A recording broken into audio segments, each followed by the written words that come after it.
kuone karibu.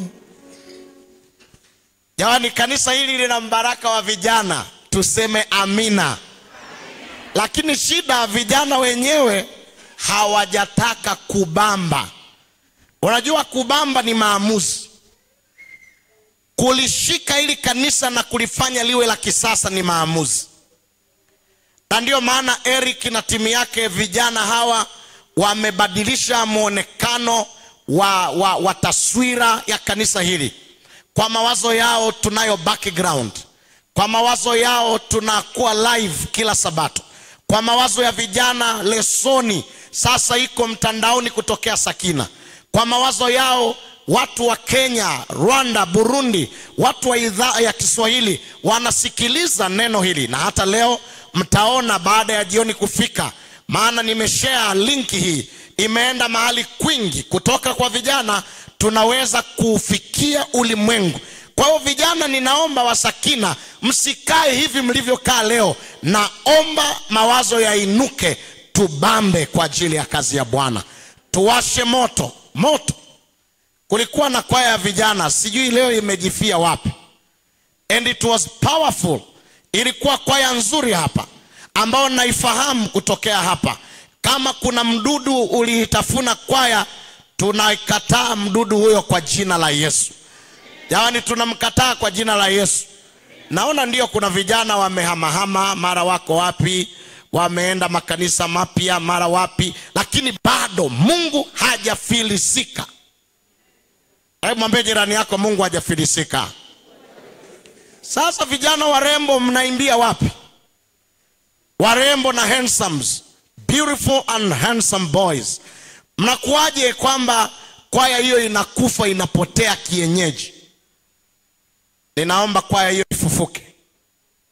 Na nashukuru kwa sababu mimi nimeitwa kwa mkufunzi wa SYL, na kanisa hili ni miongoni mwa makanisa ambayo nitayatazama. Sasa bahati yenu ni nzuri kwamba nitawasukuma ndani mpaka mambo yatokee. Bwana asifiwe. Yadi haleluya. Sasa vijana, mbona mnaonyesha kama vile hamna mpango? Hebu nione kama mna mpango huu, hebu mpunge mkono kidogo. Yadi haleluya.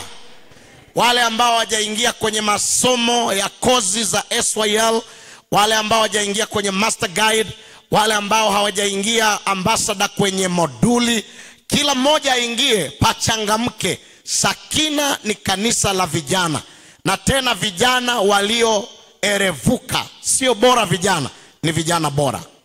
Bwana asifiwe. Baada ya kutia shime, karibuni wiki hii tumesema tutaangalia jamii iliyobadilishwa. Ukiangalia saa yako kuna dakika 16 kwenda saa 7. Wewe nenda na mimi ili tumalize kwa wakati mzuri huu ambao utakuwa mbaraka. Kabla sijaanza, nimekuwa nikiongea na mchungaji wenu na nikagundua mmekuwa na misiba mingi sana. Misiba ambayo imefulizana, na hata wiki iliyopita hii najua mmekuwa na misiba mwezi huu na miezi miwili. Lakini ninaomba niwaambie, Biblia inasema msione kwamba ni ajabu ile misiba inayowapata ili kuwajaribu kama moto, kwamba ni kitu kigeni, lakini kimekuja ili kuimarisha imani zenu. Yaani kimekuja ili kuimarisha imani zenu. Na niwape pole sana, na niendelee kuwaombea mema katika Bwana. Tuendelee kuwa imara, tuendelee kusimama katika Bwana, huku tukidai ahadi inayosema heri wafu wafao katika Bwana tangu sasa.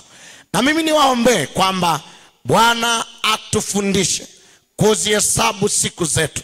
Wana Sakina, tunapopita katika hali hiyo, Biblia inasema na Bwana yu karibu nao waliovunjika moyo na waliopondeka roho atawaokoa. Na Bwana yuko karibu na wana Sakina ambao wanavunjika moyo kwa namna moja au nyingine na kupondeka roho. Bwana anasema atatuokoa na yuko pamoja na sisi. Bwana asifiwe sana. Na hivyo niwatangazie tena kwa msisitizo kwamba Mungu yupo katikati ya misiba. Na ndio maana watoto wameimba, je, Yesu anajali? Tunapopoteza mmoja ambaye ni mpendwa wetu na mioyo yetu ikaumia, je, anajali? Lakini jibu linasema, oh yes, he cares. Mungu anajali. Na ninaomba niwaambie kwa neno moja la kichungaji, Bwana hakika yuko pamoja na Sakina. Yaani Bwana yuko pamoja na Sakina. Na akiwepo aliyevunjika moyo, aliyepondeka roho, ninaomba pia kama mtumishi wa Mungu akamuokoe katika kupondeka huko. Na ibada ya leo iendelee kuwa faraja kwa watu wote. Baada ya kusema hivyo, idara ya vijana ambayo leo inakimbiza mwenge na moto wake wa GYD, yani Global Youth Day, siku ya vijana duniani, tunakuwa na moto au tunakuwa na kauli inayosema community transformed, jamii iliyobadilishwa. Hebu tuseme community transformed. Kuna wengine midomo wameacha nyumbani ila mwili uko hapa. Hebu tuseme tena community transformed. Alafu tuseme jamii iliyobadilishwa. Jamani, Bwana asifiwe sana. Moto huu nimeupenda na nimekuwa nikipitia kitini hiki na nimeendelea kuchukua baadhi ya mambo ya muhimu pale, na Mungu ameendelea kunipeleka katika vyanzo mbalimbali vya neno lake ili tuangalie wanasakina, jamii iliyobadilishwa. Kwanza sisi wenyewe kama jamii ya wanasakina, Mungu anataka tubadilishwe, na kishapo twende tukaibadilisha jamii. Unasema kwamba a changed community will change the community. A changed community will change the community. Jamii iliyobadilishwa itabadilisha jamii. Jamani, haleluya.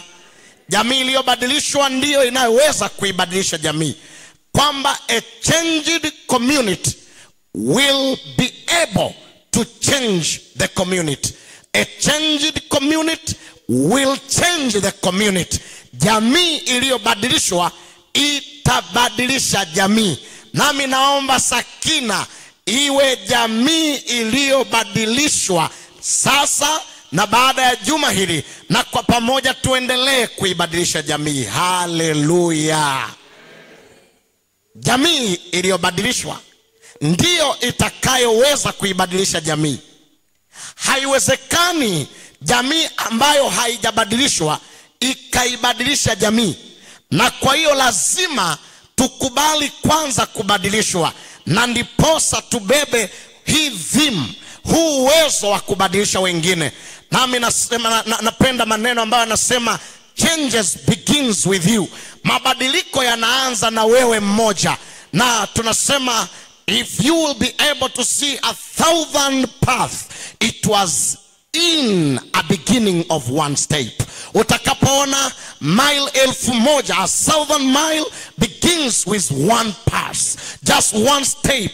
Ukiona mile 1,000 zimefika, zilianza na hatua moja. Tunaweza kuanza juma hili, tunaweza kuanza leo, tunaweza kuanza kesho katika kuibadilisha jamii. Na kutokea hapo, na sisi tukiwa tumebadilishwa na kukubali kuibadilisha jamii, kadiri ya tunavyoibadilisha jamii, na sisi kama jamii tutabadilishwa. Na Biblia inasema sio tukubadilika, hatimaye tutafanana naye. Jamani, tutafanana naye. Wangapi wako tayari kwamba wiki hii Bwana tufanye kuwa jamii iliyobadilishwa, ili tukaibadilisha jamii? Haleluya. Kwa tunasema community transformed. We will be able to transform the community. A transformed community will automatically transform the community. Jamii iliyobadilishwa, ninarudia kwa mkazo, ndiyo itakayoweza kuibadilisha jamii. Hivi mmeelewa hiyo jambo jamani? Kama umelipata si upunge mkono jamani. Hebu mwambie jirani yako, uko tayari kubadilishwa? Ukimwangalia kwanza hata anavyoongea, yuko tayari kweli? Hebu mwambie tena, uko tayari kubadilishwa? Mwambie hivi, badilika tuibadilishe jamii. Unajua kuongea, the more you behold the more you become. Hebu mwambie tena, badilika tukaibadilishe jamii. Yaani haleluya. Jamii iliyobadilishwa ndiyo itakayoweza kuibadilisha jamii. A transformed community will be able to transform the community. Mimi naomba basi kwa dakika hizi nzuri nikwambie, idara ya vijana tangu imeanza ina miaka 146. Lakini tangu hili ni tangu wazo lilipoanza, lakini tangu ilipokuwa official sasa ina miaka 118. Ilianza ule mwaka wa 1879 wakati wazo limewajia wanaume wawili. Mwanaume mmoja anaitwa Luther Warren pamoja na Henry Fenner. Luther Warren na Henry Fenner walikuwa wamekaa chini wanapanga namna ambavyo wanaweza wakaifikia jamii mnamo mwaka 1879. Lakini walikuwa na mawazo mawili. Walisema tunajiunga sisi kama vijana wa kwanza mwaka 1879 wakiwa na wazo la mambo mawili: tutakwenda kushuhudia, yani kufanya utume, na tutakuwa vijana wa maombi. Naomba nirudie. Henry Fenner pamoja na Luther Warren walikutana, vijana wawili ambao walikuwa transformed mnamo mwaka, waliobadilishwa na wakaamua kwa mawazo yao mawili waibadilishe jamii. Wao kwanza walibadilishwa, na kilichowabadilisha ni msukumo wa Roho Mtakatifu ambao ulikuwa ndani yao. Wakiwa wawili, agenda yao ikawa ni nini? Sisi wawili tutafanya utume, alafu sisi wawili tutakuwa watu wa maombi. Na mimi naomba niwaambie vijana, sisi tunatarajiwa kuwa watu wa maombi. Na sio vijana tu, naomba niliambie kanisa la kweli la Mungu linatarajiwa kuwa kanisa la maombi. Lakini kanisa la kweli la Mungu linatarajiwa kuwa kanisa sio tu la maombi. Kanisa hili ni la utume. Yaani haleluya. Kama unanielewa punga mkono, yani punga mkono. Jambo la kwanza, kanisa hili ni la nini? Ni la maombi. Lakini jambo la pili, kanisa hili ni la utume. Cha ajabu leo maombi yanapotea. Maombi yanaondoka kwenye kanisa la kweli la Mungu. Na vijana kwa wazee, watu wa umri wote sasa wamekimbia kwenye ma-TV, wamekaa wanaambiwa haya, achilia moyo upokee nguvu. Wanaambiwa nunua mafuta na vitu vingine. Kanisa hili halikuwa na moto huo. Moto wa kwanza wa kanisa hili ulioanzishwa na Luther Warren pamoja na Henry Fenner, walikuwa wanasema sisi kama vijana tunaanzisha the spirit of prayer, roho ya maombi, lakini tunaanzisha the spirit, the reviving power of going and winning souls. Wakawa wanasema tunaanza moto wa maombi, lakini tunakuwa na moto wa utume, kwamba tutakuwa na utume ambao unabebwa na maombi. Mwaka 1879 wakapata wazo hili, na ndio wakalisukumwa. Idara ikaanza kwa watu wawili wakiwa wanajikongoja. Habari njema, kufikia mwaka 1907 idara ya vijana ikawa kubwa mno. Jamani tuseme kubwa mno. Jamani tuseme kubwa mno. Kwa hiyo two young men, Henry Fenner na Luther Warren, walikuwa kwanza transformed. Wao wenyewe walibadilishwa, alafu wakaibadilisha jamii ya vijana, na hatimaye moto ule ukaenda kupitia utume wao, kupitia kupitia maombi yao wakawa wanakutana kuomba pamoja, wakawa wanakutana ili kutawanyika kwenda kwenye utume. Wakiwa wawili, Luther akiwa pamoja na Henry, wakiwa wawili wakapata mawazo yao, wakasema tukikutana tunaomba pamoja, alafu tukiomba pamoja tunaenda kwa utume. Vijana watakaowaza katika karne hii ya 21 kwamba tukutane kuomba pamoja, alafu tukiomba pamoja tutoke twende katika ushuhudiaji. Tutaomba pamoja, tutashuhudia pamoja, na sisi tumebadilishwa. We are transformed to transform. Tumebadilishwa ili tubadilishe jamii. Jamani, haleluya! Nini kinachotubadilisha? Maombi na neno la Mungu. Na nini kinachotubadilisha? Kwa sababu ya uwezo wa Roho Mtakatifu. Na baada ya Roho Mtakatifu kutubadilisha, nini tutakachofanya? Vijana wanasema Roho amejaa ndani yetu, neno limejaa ndani yetu, maombi ndio lifestyle yetu. Sasa tutawezaje kutulia ikiwa tumepewa agizo?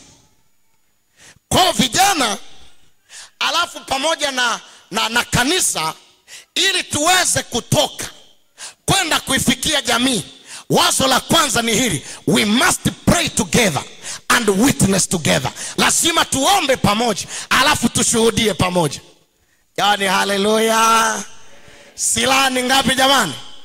Tutaomba pamoja na tutamshuhudia Mungu pamoja. Wazo hili linapaswa kurithishwa kwa vijana hata leo.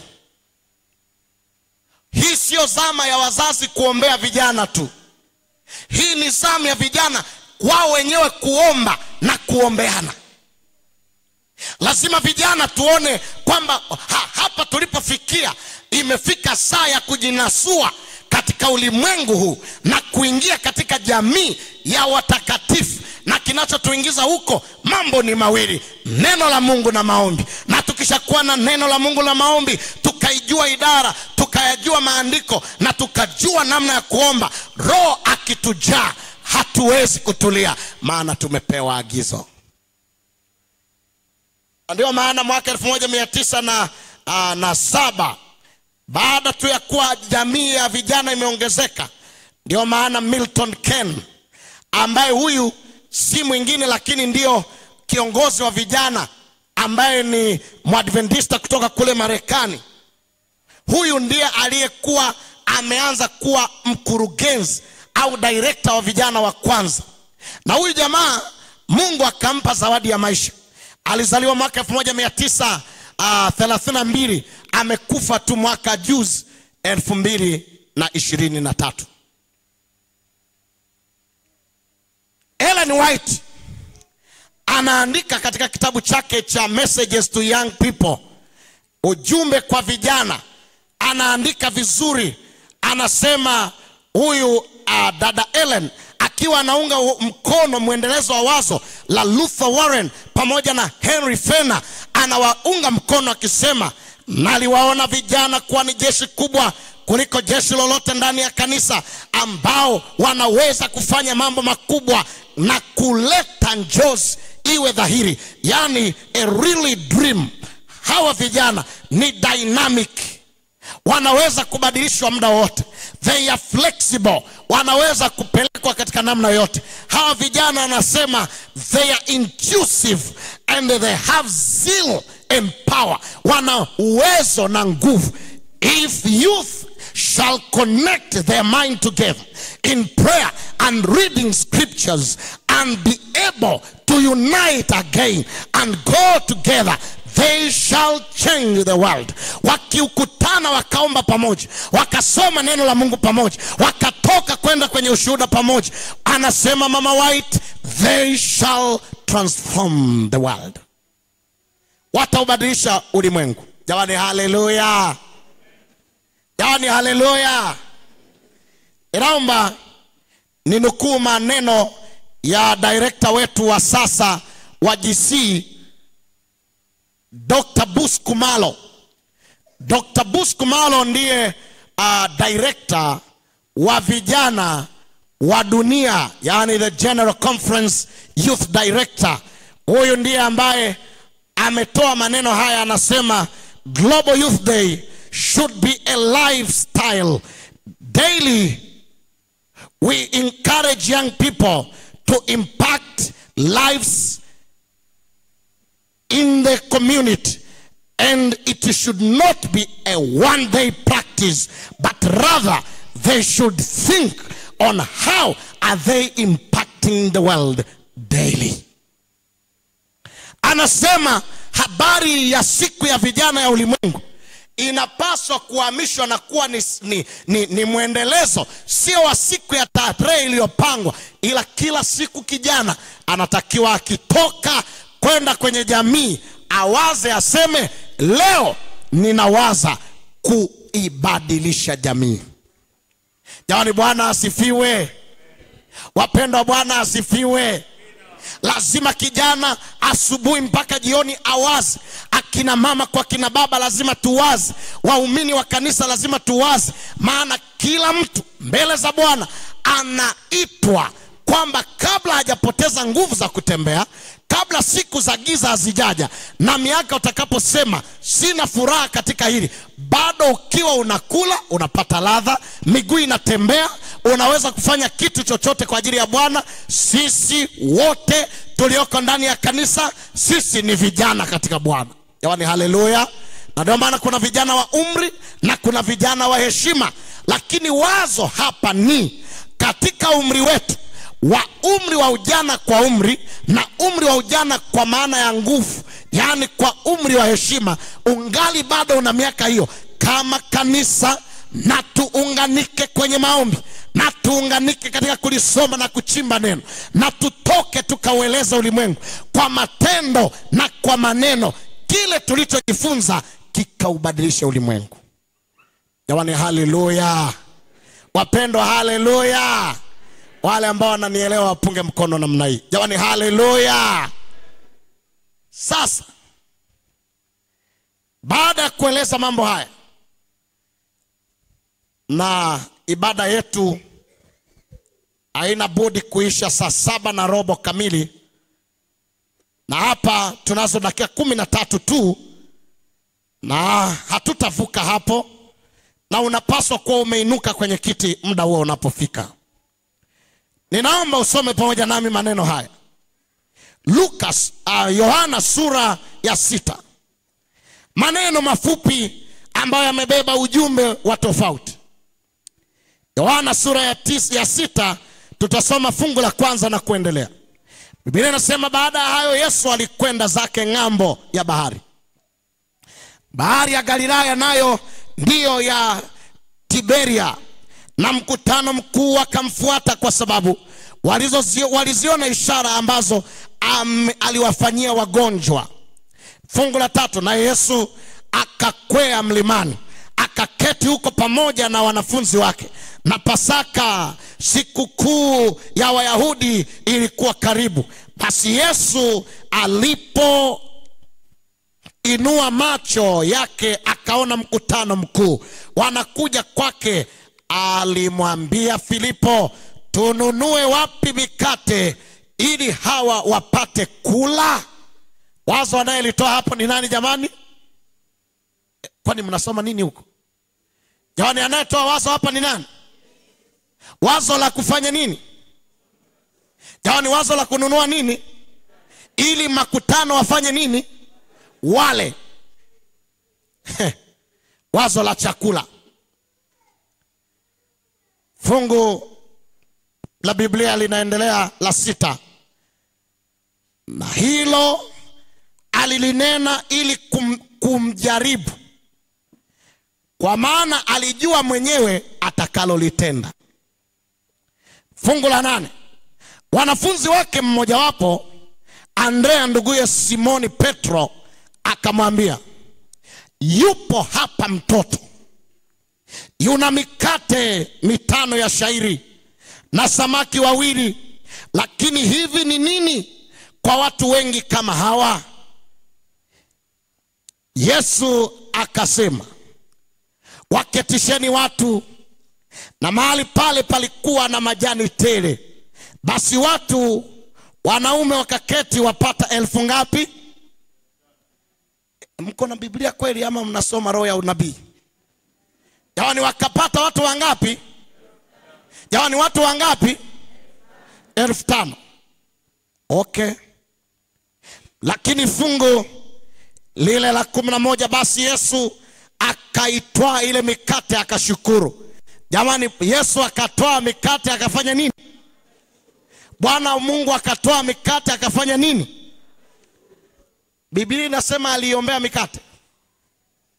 Hiyo alifanya nini? Alishukuru kwa ajili ya nini? Ya mikate. Basi endelea kutunza hiyo.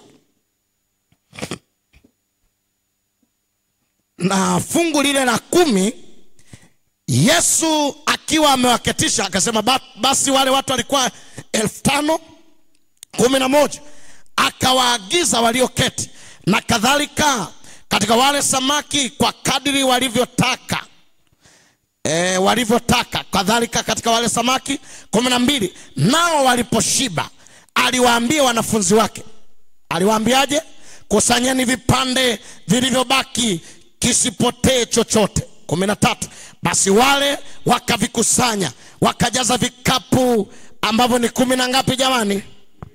Na 2, na vipande vya mikate 5 ya shayiri vilivyowabakia wale waliokula.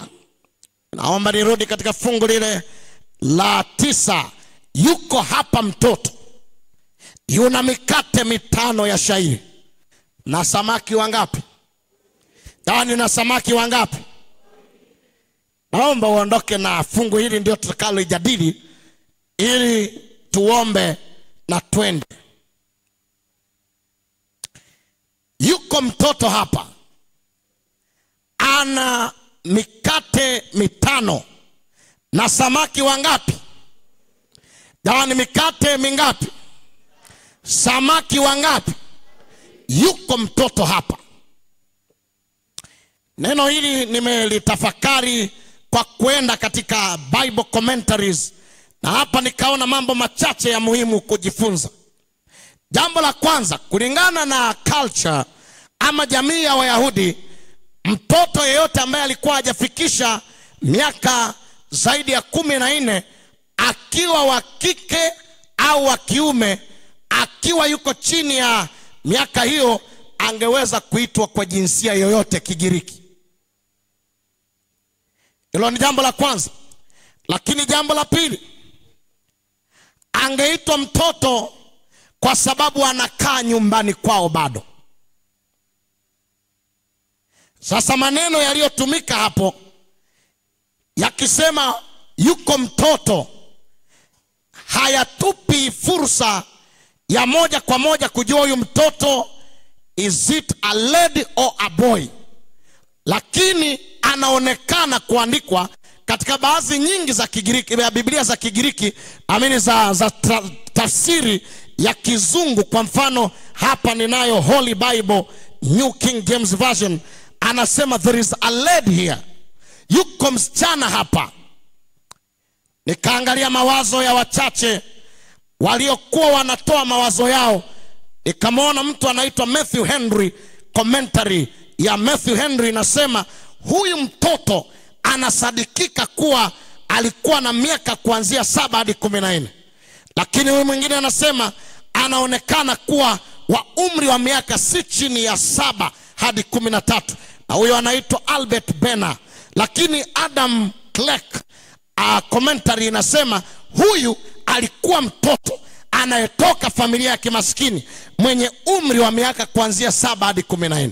Kwa kuwa commentary hizi 3 zinamsema kwamba huyu ni mtoto wa umri wa miaka kuanzia 7 hadi 14, tunataka kuamini huyu alikuwa ni mtoto. Na wanasema sababu zao. Moja, the child was holding by himself the bread, and not the bread alone, and the fish. Alikuwa na mikate mwenyewe pamoja na samaki. Kwa hiyo kweli anaweza kuwa wa miaka 7 hadi 14 ambaye anaweza kujihudumia mwenyewe. Lakini hili sio muhimu sana. Jambo hapa ni alitoa wapi mikate. Hii mikate inaweza kuwa alipewa nyumbani, lakini hapa mwandishi anasema ilikuwa ni familia za kimaskini zinazoweza kuwa na mkate na samaki, maana walikuwa wanatoka tu kwenye nini jamani, kwenye bahari, hapo kando kando ya bahari. Galilaya ilikuwa ni moja ya ngome ambazo samaki walikuwa wanavuliwa. Hapa ninaomba nije na neno hili la kipekee. Mtoto ambaye anaweza kuwa pathfinder au ambassador, lakini amebeba mikate 5 na samaki 2. Hapa kutoka kwenye mikate 5 na samaki 2, Bwana akaibariki kwa kushukuru, na aliposhukuru ikawa chakula cha kutosha. Wanaume wangapi jamani? Yaani wanaume wangapi? 5,000. Na Andrea anasema there is a boy here, there is a lad here. Kuna mtoto hapa ana mikate. Hili nilikuwa sijawahi kulisoma kwa undani, kwamba ni mtoto aliyekuwa amebeba mikate 5 na samaki 2, lakini kutoka kwa mtoto, haleluya, wanaume 5,000 na watu wengine wengi wakala. Lakini aliyekuwa amebeba mikate ni nani jamani? Huyu mtoto ni pathfinder huyu, au anaweza kuwa ambassador huyu. Ni mtoto amebeba mikate, lakini kutoka kwa mtoto nina habari njema. Mtoto huyu pathfinder, mtoto huyu adventurer, mtoto huyu ambassador ambaye amebeba mkate 5 na samaki 2, ametumiwa na Bwana kwa mikate yake na samaki wake. Ninaomba nitangaze kwa ushindi, wanaume 5,000 walilishwa kutoka kwa mtoto. Jamani, walilishwa kutoka kwa mtoto. Nina habari njema, tusiwadharau watoto, tusidharau idara ya vijana. Wanaweza kuwa wamewezeshwa kuwa na mikate 5 na samaki 2. Tunapoenda kuomba mchana wa leo, ninaomba niwaambie, wawezesheni watoto wenu wawe na vitu vidogo vidogo. Wakawa tuna mafungu 5, wakawa tuna nyimbo 2, wanaweza kwenda na wanaume 5,000 wanaweza kukutana na Yesu. Mtoto mdogo akipewa chakula cha kiroho, akapewa kwa uchache tu, lakini akakishika, akaweza kukihubiri, akaweza kwenda nacho, jamii yaweza kubadilika. Maana huyu alikuwa na mikate 5 na samaki 2, lakini wanaume 5,000 na wengine wanawake na watoto wasiohesabiwa walikula, maana wazazi walimpa mikate 5 na samaki 2. Ninayo habari njema wazee wa kanisa, ninayo habari njema wajumbe wa baraza, ninayo habari njema kwa wazazi. Msiwaone hao kuwa watoto. Wapeni mikate, wapeni samaki, wapelekeni shule ya Biblia VBS, wapelekeni kwenye madarasa yao wakasome huko. Wakipewa mikate 5 na samaki 2, tutaibadilisha jamii. Jamani, haleluya. Wazo la mwisho kubwa ni hili. Vijana wenzangu tuliokaa hapa, Mungu anauliza, is there any lady here? Je, kuna kijana wa kike hapa? Is there any gentleman here?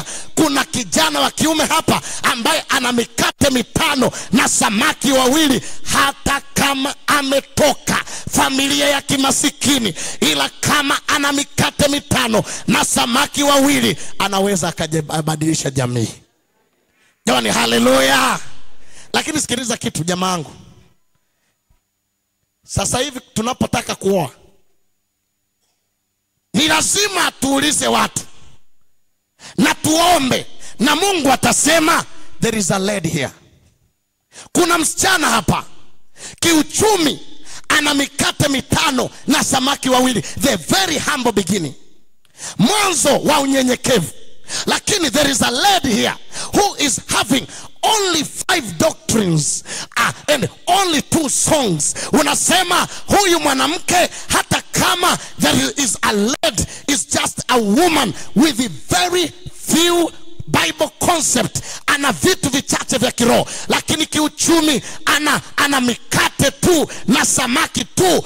Ondoka naye. Jamani, nasema tena, dondoka naye.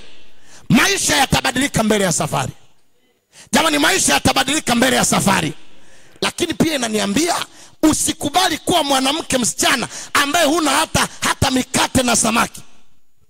Usiwe kijana wa kiume ambaye huna mikate na samaki. Kazi yako ni kuulamba, kazi yako ni kuchomekea, kazi yako ni kutembea tu. Lazima mikate itafutwe na samaki watafutwe, hata kama ni kidogo. Anzeni mkiwa nacho, Bwana atakibariki. Wangapi mchana wale wanasema, Mungu wangu, nina mikate tu na nina samaki tu. Ndio ni vidogo, ila nimevileta kwako kwa kushukuru. Nina karama ndogo tu, wala siwezi kuhubiri sana, wala mimi sio mtu wa kusimama mbele, ila kupitia mikate na samaki wangu, karama ndogo nilizo nazo, ninataka Bwana niibadilishe jamii. Wenda kuna mtu anasema, mimi kama msichana nina kataaluma tu kushona, nina kitu kidogo sana, wala sina vikubwa. Bwana anasema kama upo hapa, atatumia hicho kidogo kubadilisha jamii. Jamani, atatumia hicho kidogo kubadilisha jamii. Wapendwa, atatafuta namna ya kukubariki kwa kidogo, atakupa nafasi ya kubadilisha jamii. Wangapi wanasema, Yesu, hii mikate yangu na samaki nilidhani havitoshi. Maana hata huyo aliyesema alisema kwa dharau, hivi vidogo vitatoshaje kuilisha jamii? Ninamjua Mungu anayeweza kuheshimisha vidogo kuwa vikubwa. Jamani, vidogo kuwa vikubwa kwa moyo wa shukrani. Wangapi wanasema leo, na mimi nataka Mungu anione kwenye jamii ya Wanasakina, aseme kuna mama hapa, kuna baba hapa, kuna mtoto hapa, kuna kijana hapa, sio mwingi sana wa fedha, ila ana samaki na mkate. Anataka kwenda mbali, ila ana samaki na mkate. Usijidharau. Wewe Mungu anataka akutumie na diploma yako na certificate yako na kale kadogo. Jamani, usijidharau. Na Mungu atasema kwa kuwa ametambua uwezo mdogo alio nao, na anataka nimtumie awe baraka kwa watu, akaibadilisha jamii, mimi nitambariki kwa kushukuru. Mimi ni wa kwanza namwambia Bwana, tumia mikate na samaki ukalilishe kundi la watu wengi nitakaowahudumia. Je, na wewe ni miongoni mwao? Kama na wewe ni miongoni mwao, kwani usinyoshe mkono? Unasema, pasa nauza tu mchicha, ndio nina kamradi, ndio sio pesa nyingi, ndio ninasoma hata najibangaiza, natoa sadaka kutoka kwenye kamatumizi, sieleweki sana, ila na mimi naomba utumie vidogo nilivyo navyo, ninataka kuibadilisha jamii. Kwani usisimame?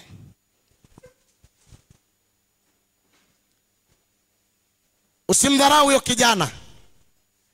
Huyo kijana anapokuja kwako na anakuambia, dada, tuanze maisha, una nini?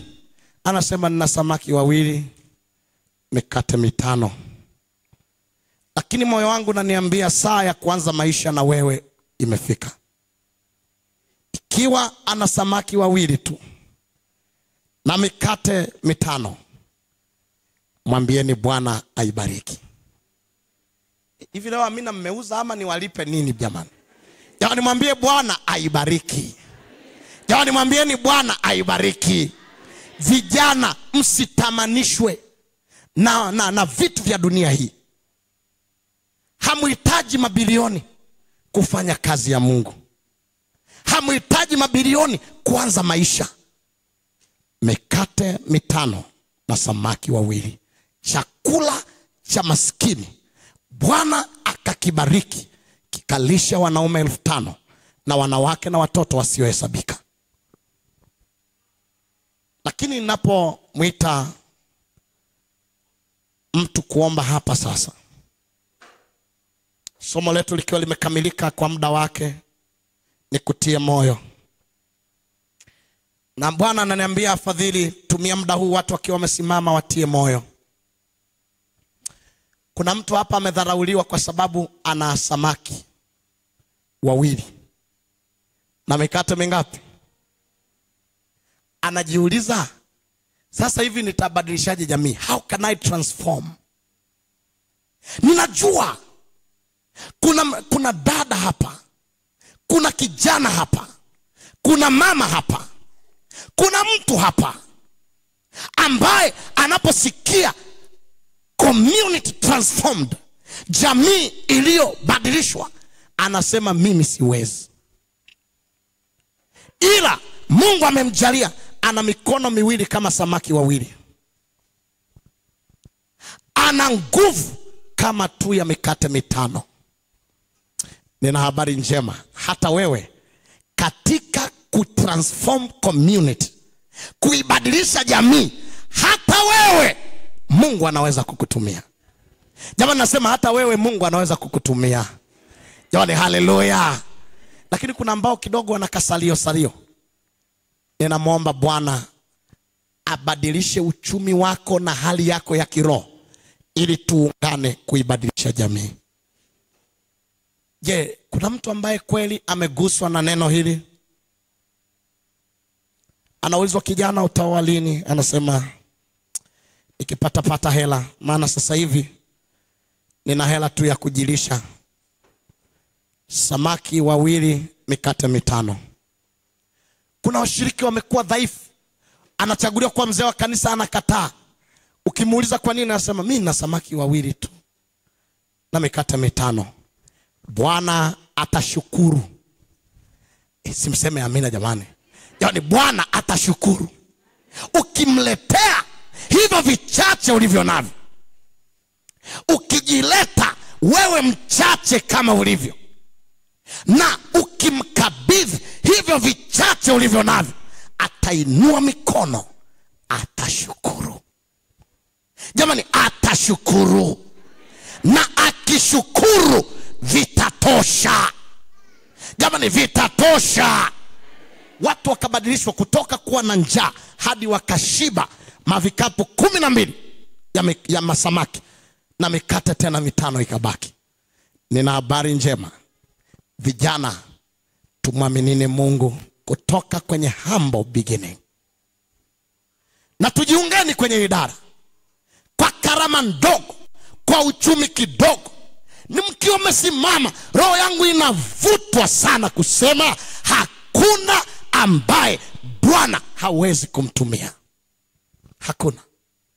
Hivi kweli mmemaanisha kwamba mnataka vile karama ndogo ndogo na zile pesa ambazo sio nyingi, mnataka Bwana azitumie kukubadilisha wewe na jamii?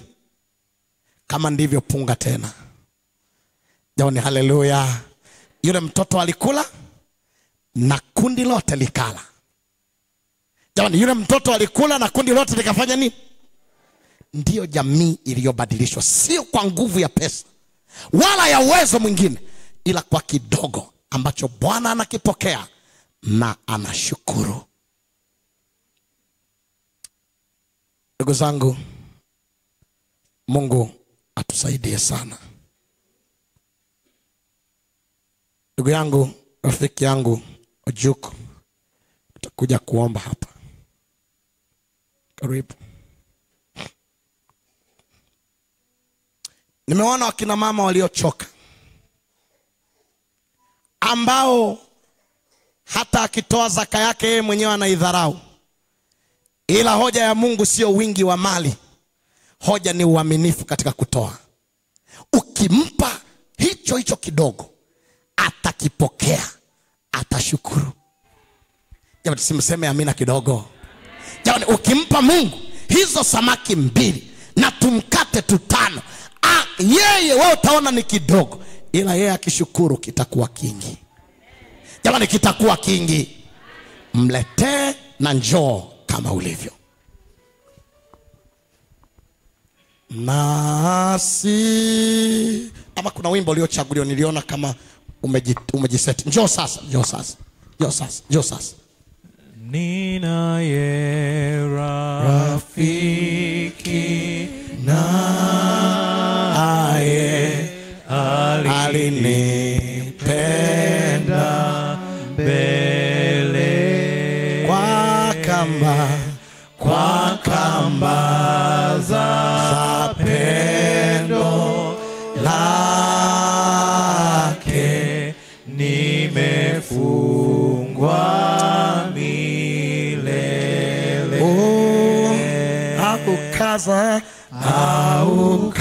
aukaza moyo wangu, uache ugeuzi. Ninakaa ndani yake, yeye kwangu milele. Ndugu yangu, unapoenda kuomba, ninaomba ombi lako lisitusahau sisi ambao ni washiriki wenye vikarama vidogo vidogo kwa macho yetu, lakini na usitusahau wale ambao uchumi umeshatukataa. Sasa tumebaki na samaki wawili na mikate mitano, na tumevileta hivyo, hiyo hali yetu ya uchumi, na Bwana anasema leo anapokea na anashukuru. Jamani, anapokea na anafanya nini? Na akishukuru, wa uchumi haubaki kama ulivyokuwa. Na waombee vijana ambalo ndio kundi kubwa, ukiwauliza wanasema sina.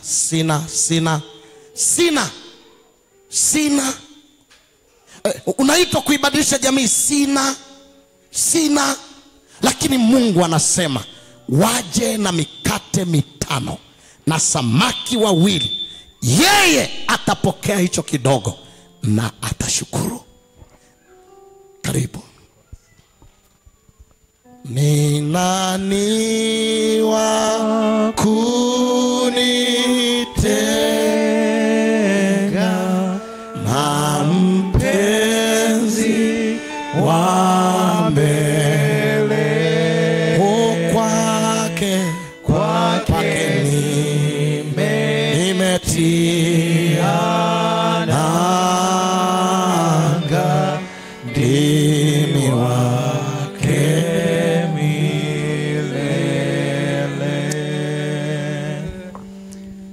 Gracious Father in heaven, Baba yetu uliye mbinguni, it is our petition this afternoon, O Lord, ndio kilio chetu na maombi yetu mchana wa leo Bwana, that you are the Alpha and the Omega. kwamba wewe ni mwanzo na mwisho. You are the beginning and the end. Wewe ndiye mwanzo na mwisho. And in a special way, Father, Na kwa namna ya kipekee Baba, we want to decree and declare that you are glorious in holiness. tunataka kukubali kwamba wewe ni mtu wa utukufu na utukufu wako umetukaribia. And no one comes close to you in honor and gratitude. Na hakuna ambaye anakuja isipokuwa kwa heshima yako. Thank you for the blessing of this. Tunakushukuru kwa baraka za siku ya We thank leo. you for the great talent. Tunakushukuru kwa karama kubwa. We thank you for the freedom from sickness and disease. Tunashukuru kwa uhuru kutoka kwenye magonjwa na madhila. We thank you for the revelation that we are a people made in your image, O Lord. Tunashukuru kwa ufunuo kwamba sisi ni watu tulioumbwa kwa sura yako. And because you have sent us in prayer, Na kwamba kwa kuwa umetuleta kwa ajili ya maombi, because you have sent us for evangelism, na kwa sababu umetutuma kwa ajili ya utume,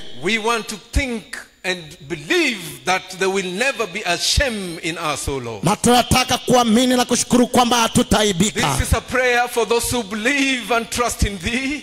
Haya ni maombi kwa ajili ya wanaoamini na kukuamini That wewe, you are still the way maker. You will make a way where there seems to be no kwamba way. wewe ndiye mtengeneza njia na utatengeneza njia pasipo na This is njia. a prayer for those who believe that you set us free from the trials and temptations of this world. Haya ni maombi ya wanaoamini kwamba watatengwa mbali na matatizo na changamoto za That ulimwengu you huu, bring hope even in our hopelessness. kwamba utaleta tumaini hata katika kukosa That you tumaini, will multiply our talents, O Lord. kwamba Bwana hata karama zetu utazizidisha. I want to believe, O Lord, Ninataka kuamini Bwana that we will never be ashamed from your face, O Lord. kwamba hatutaibika mbele za uso wako, That the children of this great fellowship will never be ashamed. ya kwamba wana wako katika jumuiya kubwa wanaokuabudu hawataaibika, That the youths of this church will never be ashamed. ya kwamba vijana wa kanisa hili hawataaibika, That the mothers of this church will never be ashamed. kwamba kina mama wa kanisa hili hawataaibika, That even the men who have remained with the pillars of this church will never be ashamed. Na wanaume ambao wamebaki kama nguzo kanisa hili hawataaibika.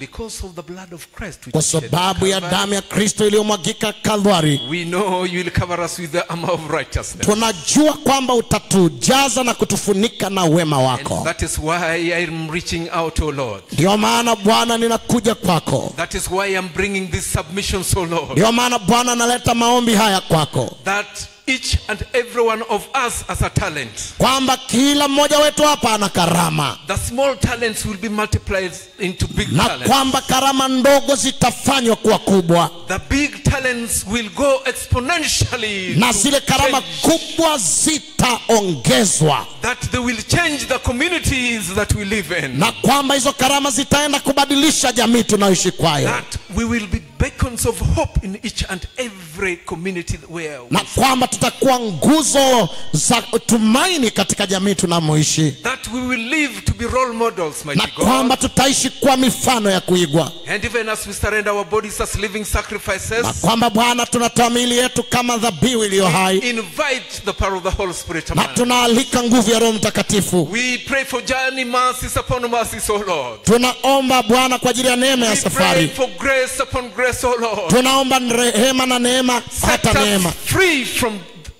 the trials of this world. Tuweke huru dhidi ya changamoto za ulimwengu huu. We have a great plan for tomorrow. Tunayo mipango mikubwa kesho. The youths have decided Vijana wameamua that through them they will be changing the community. kwamba kupitia wao wanaenda kuibadilisha jamii. They have come with confessions. Na wamekuja na They maungamo. have come with their talents. Wamekuja na karama They have zao. come with their physical strength. Wamekuja na nguvu They walizo have nazo. come with their energies, O Lord. Wamekuja na nguvu They zao. have come just the way they are, O Lord. Wamekuja kama walivyo Bwana. But if you could do that miracle, Na kwamba kama utafanya ule muujiza, if you could change the miracle of the 2 fish and the 5 kwamba bread, kama utawabadilishia samaki wawili na samaki wawili na mikate mitano, do it again, O Lord. fanya tena Do Bwana. it in the period of our ages, O Lord. Kafanye katika kipindi cha zama Because you are zetu. still a living God. Maana bado wewe ni Mungu aliye I hai. know and I believe. Ninaamini na I kutumaini. know and I believe Ninajua na that kutumaini there is just one person in this assembly, O Lord, kwamba kuna mtu mmoja katika jumuiya who hii you have anointed, O Lord, ambaye umempaka whom you mafuta, have blessed, O Lord, ambaye umembariki whom you Bwana, have reached, O Lord. ambaye umemfikia Bwana, The change must come. na anayesema badiliko And lazima litokee,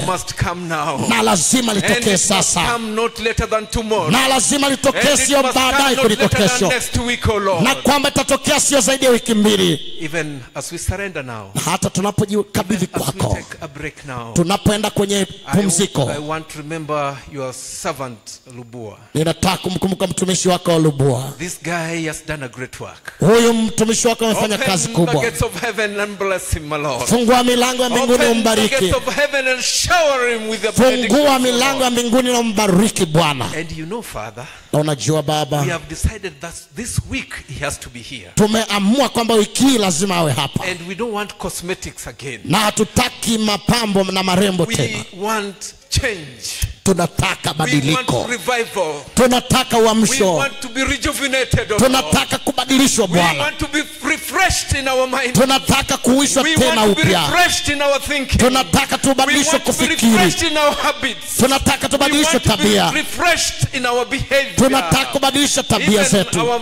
character, mighty na God, hata matendo yetu must be changed. lazima And that yabadilishwe. is the change that we are taking into the Na community. huo ndio ubadiliko tutakalipeleka kwa jamii. Lord, for hearing our Asante Bwana kwa kutusikia. Thank you for the opportunity. that we Asante serve kwa under your nafasi kwa righteousness. kutuokoa. To you be the glory, O Lord. Kwako na iwe utukufu, Because we pray, believing and maana trusting tunaomba na hata kuamini kwa jina la in the Yesu, mighty name of Jesus jina lenye Christ. nguvu la Yesu.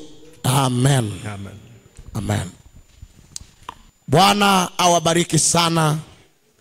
Dakika hizi tulizozitumia za ziada kwa ajili ya maombi na wito, lengo lake ni hili: nibadilishwe ili nikaibadilishe jamii. Na kinachobadilishwa ni nini? Ni mtazamo wangu, kwamba samaki wawili na mikate mitano, chakula cha masikini, kiwango kidogo nilicho nacho, Bwana anaweza kukitumia kuibadilisha jamii. uwezo wa karama mdogo, Bwana anaweza kuutumia kuibadilisha jamii. Bwana awabariki. Njoni wiki hii ili tuwe jamii iliyobadilishwa na tuendelee kuibadilisha jamii. Bwana awe nanyi.